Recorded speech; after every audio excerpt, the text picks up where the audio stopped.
ایسا دیو قامت شخص جسے دیکھ کر 80,000 کا لشکر سہم گیا۔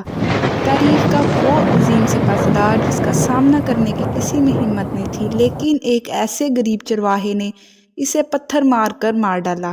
وہ چرواہا کون تھا اور اس دیو کا خاتمہ کیسے ہوا؟ قدیم صحیفوں، روایات اور تاریخ میں ایسے لوگوں کا ذکر ملتا ہے جو پہاڑوں کی طرح اونچے تھے، جسے آج ہم دیو کہتے ہیں۔ ان میں قوم عاد، اوج بن اناق، جبرین اور نفیلیم مشہور ہیں۔ دیو دراصل کوئی الگ مخلوق نہیں تھی، بلکہ ان کی خصوصیات اور ساحت انسانوں جیسی تھی۔ بعض لوگوں نے لکھا ہے کہ یہ دیو دراصل ایک مفوق الفطرت وجود اور انسان کے باہمی تعامل سے پیدا ہوئے ہیں۔ اس فہرست میں جالوت کا نام بھی ہے، جس کا تذکرہ قرآن مجید میں تفصیل سے آیا ہے، جبکہ بائبل میں اسے گولیت کے نام سے پکارا گیا ہے۔ جالوت کے بارے میں جاننے سے پہلے ہم حضرت موسیٰ علیہ السلام کے بعد بنی اسرائیل کے حالات کیسے تھے اس کا ذکر کریں گے۔ بنی اسرائیل کا نظام یہ تھا کہ ان میں ہمیشہ ایک بادشاہ رہتا تھا جو ملک کا نظام چلائے گا، اور وہ جو نبی ہوگا وہ شریعت کے نظام اور مذہبی امور کی رہنمائی کرے گا۔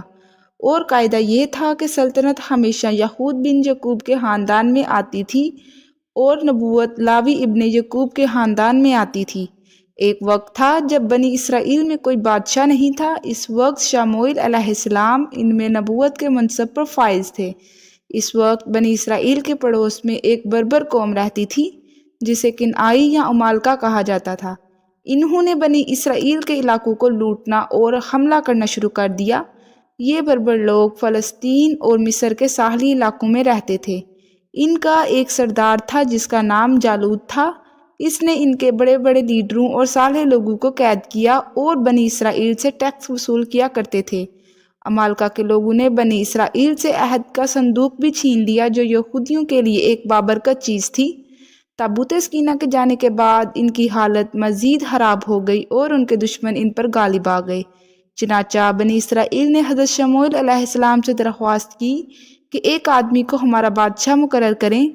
اس نے خدا کے حکم کے مطابق طالوت کو بادشاہ بنایا، جو بنی اسرائیل میں سب سے زیادہ طاقتور اور عالم تھا، لیکن وہ بے حد غریب اور چمڑے کی رنگت اور بکریاں چرا کر زندگی گزارتا تھا۔ بنی اسرائیل نے اس پر اعتراض کیا کہ طالوت شاہی خاندان سے نہیں ہے، تو یہ ہمارا بادشاہ کیسے ہو سکتا ہے؟ ہم لوگ بادشاہی کے زیادہ حقدار ہیں کیونکہ ہمارا تعلق شاہی خاندان سے ہے۔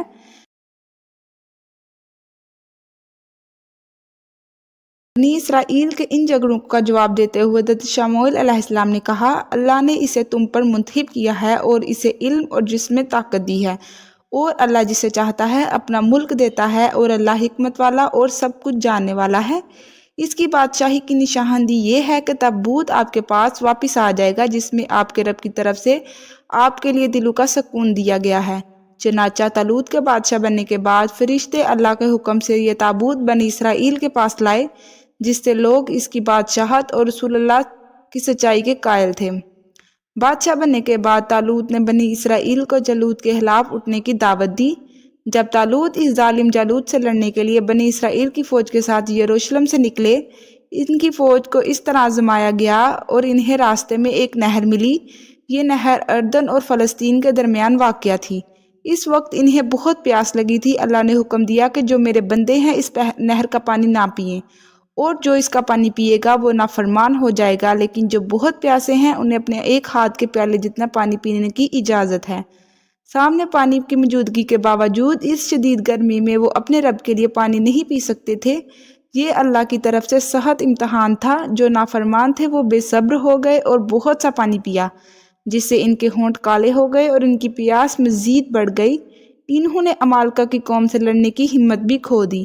جب فرمانبردار بندوں نے حکم کے مطابق صرف ایک پیالہ پانی پیا، پانی کا یہ ایک ہاتھ ان کے لیے کافی تھا اور ان کی پیاس بجھ گئی۔